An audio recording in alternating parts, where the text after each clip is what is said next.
¿Qué significa filosofía presocrática?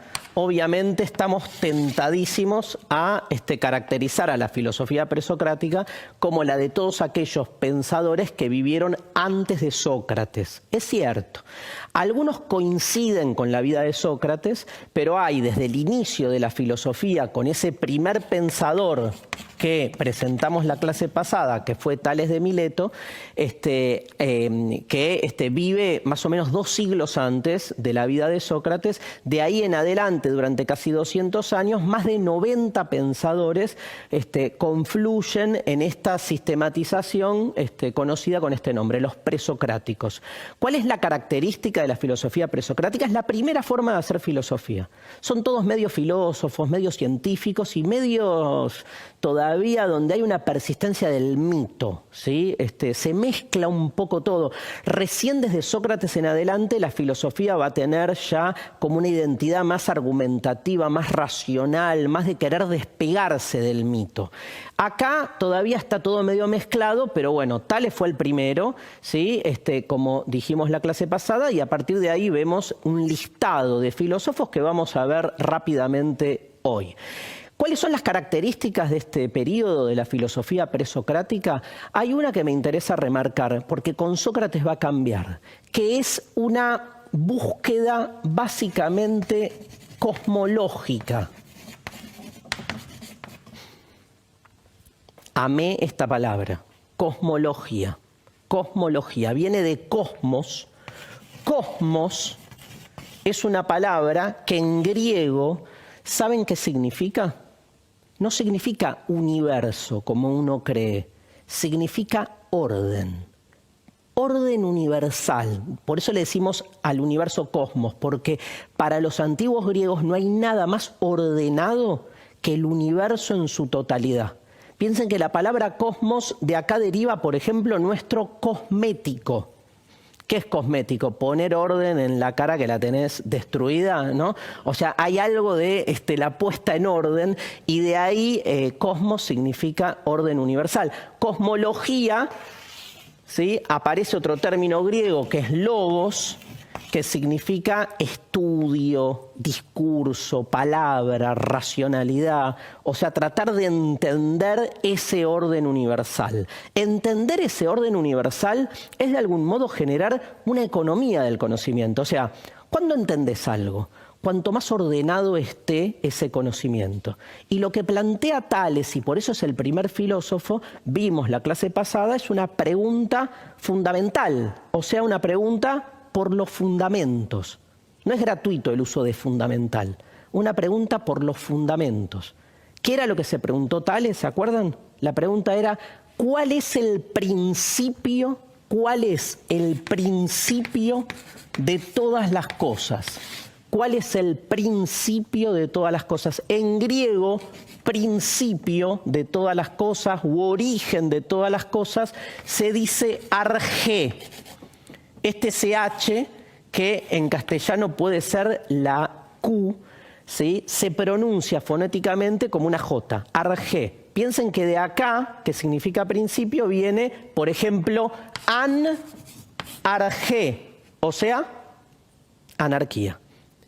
Ausencia de principio rector. De acá viene arqueología, o sea, el estudio por los principios. Monarquía, o sea, mono, ¿no? Mono, argé, que no es un mono, como principio de todas las cosas, que chiste malísimo ese, sino que monarquía es que uno solo, mono, ejerce el principio, o sea, el orden. Palabra que está muy presente, como verán, en muchas de las, de las palabras que utilizamos hoy en nuestra lengua cotidiana, argé. ¿Cuál es el principio de todas las cosas? ¿Saben qué dice Tales? Tales dice que el principio de todas las cosas es el agua. Esa fue su respuesta. Y esa respuesta, increíblemente, generó un giro en el pensamiento, porque hasta ese momento las respuestas que daban en esa Grecia antigua eran mitológicas. Tipo, ¿cuál es el principio de todas las cosas? Y que Zeus se peleó con Deméter, le pegó una patada, cayó Apolo y se formó el agua, ¿no? Era como que todo estaba dado en explicaciones más bien mitológicas y que provenían así de las alianzas y peleas entre los dioses. No, Tales le dio como un giro, hoy diríamos científico. No hay ciencia realmente acá, pero sí hay como una intención de pensar racional y naturalmente las cosas. Esto significa que todo lo que nos rodea, todas las cosas que existen en el mundo, pueden descomponerse en un principio fundamental de las que todas las cosas están hechas, que es el agua. El agua como primer elemento. En todo hay agua, decía Tales. Por eso Tales es el primer filósofo. Tales vivía en Mileto. Se supone que un discípulo de él, llamado Anaxímenes, no se sabe si fue o no discípulo, parece que sí, Anaxímenes, ¿sí? Gran nombre para ponerle a un hijo, ¿sí? Si quieren, Anaxímenes, lo encaró al maestro y le dijo: Tales, sos muy groso por tu respuesta, porque nadie lo pensó así, pero te equivocaste en algo. El principio de todas las cosas no es el agua, porque el agua a su vez está hecha de un elemento más fundamental, o sea, más en el fundamento. ¿Saben cuál? El aire. Y entonces Anaxímenes le pelea al maestro y le dice: el principio de todas las cosas no es el agua, es el aire. Y a partir de ahí, ¿vieron que les dije que hay casi 90 filósofos presocráticos? Es una guerra intelectual donde cada uno de los filósofos viene y te tira cuál es el principio y se pelea con el anterior, diciéndole: no, vos te equivocaste, te quedaste corto, va por otro lado. Por ejemplo, Pitágoras, que lo conocen a Pitágoras por el teorema, ¿no?, de Pitágoras, como conocen a Tales por el teorema. Pitágoras los mira a los dos, a los milesios, a los de Mileto, y les dice: uno dijo el agua, el otro dijo el aire, pero los dos tienen un problema. ¿Saben cuál? Se equivocan en algo. Están buscando como arjé, como principio de todas las cosas, algo material, y no es algo material. El principio de todas las cosas, miren la que tira Pitágoras, el principio de todas las cosas son los números. Porque todo, antes que de ser lo que es cuantitativamente algo, tipo un avirome, un escritorio, un recuerdo, uno, muchos, uno, varios, uno, dos. O sea, la realidad está matematizada. Esto para nuestro profe Lucas, así se queda feliz, que en el inicio están presentes los números. Esta compulsa acerca de cuál es el principio de todas las cosas es fascinante. Les quiero presentar, para ir terminando, al filósofo que a mí más me gusta en esta compulsa que se va dando. Hay de todo, vamos a seguir viendo en clases venideras algunas de las propuestas, pero déjenme que les presente a Empédocles. Acá se rió todo el mundo. En el aula también. ¿Por qué? Y porque la usamos mucho, Empédocles. ¿Cuál es el principio de todas las cosas para Empédocles? No es el vino, como me acaban de decir acá en un chiste obvio y malísimo. El principio de todas las cosas para Empédocles en realidad son 4.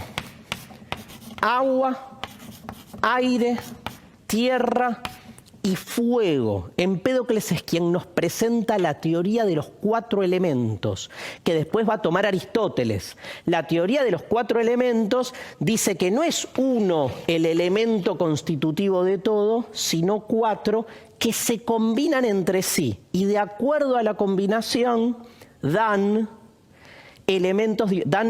cuerpos distintos. ¿Por qué se combinan entre sí los elementos? Miren lo que dice Empédocles. Dice que a estos 4 elementos el amor los junta y el odio los separa.